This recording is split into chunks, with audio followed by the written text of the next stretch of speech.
aşkar olur havaya teli zeminin adından.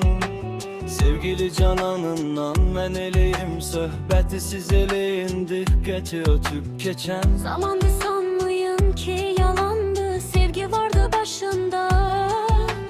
Düz 16 yaşında xeyli gezip dolandım, birini sevdim inandım. O kızı sevip yar dedim, etibarı var dedim, o yarın bakışları məni heyran edirdi, kız da yolla gedirdi. Məndəki çıxdım yola, əsrətim çatdı sona.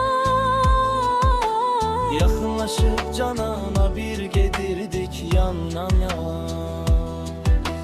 Çok can atıp çalıştım sevgimi, ona danıştım, yarımda razı oldu dedi, bunu mən bilirdim. Soruşmağa isteyirdim, Ama çekirdim xəcalət, özün dedin nəhayət.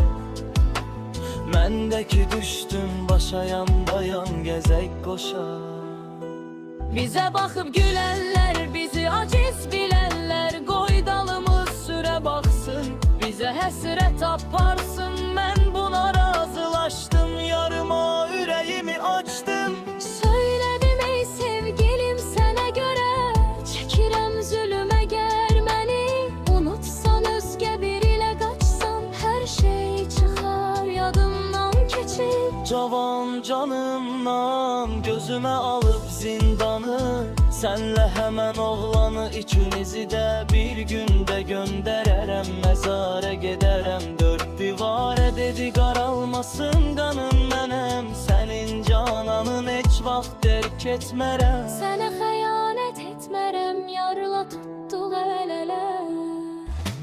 Söhbət edib gülə gülə mən aparıb ötürdüm, ünvanına yetirdim. Qız inan vidalaşıb, görüşüb sağollaşıb. Neyse qayıtdım dala, ürəyim eşqə yana yana sevindim. Bugünümüze mən geldim, evimize gelip ikisini. Çattım sərt qəmin daşını attım, şad oldum bu halıma yar düşəndə. Yadıma telefonla zəng edirdim, yarımı şad edirdi günlərim. Keçir belə sevgim çatdı bir ilə, bir çəkir əziyyəti yaşadırır.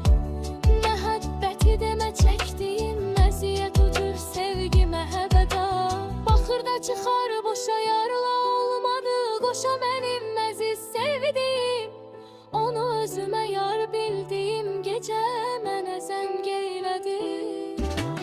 Görüş təklif eylədi, dedim bugün işim var, sabah üçün gəlişim var. Razılaşıb yollaşıb yarımla sağollaşıb. Gizlidir eşkin yolu söndürərək, telefonu sevincimlə əsirdim. Görüş üçün tələsirdim, nə cür görüşəcəm. Necə narahat yatdım gecə, nəysə açıldı səhər. Çıxıb evdən bir təhər, getdim yarın görüşünə. Çox sevindim Gəlişinə.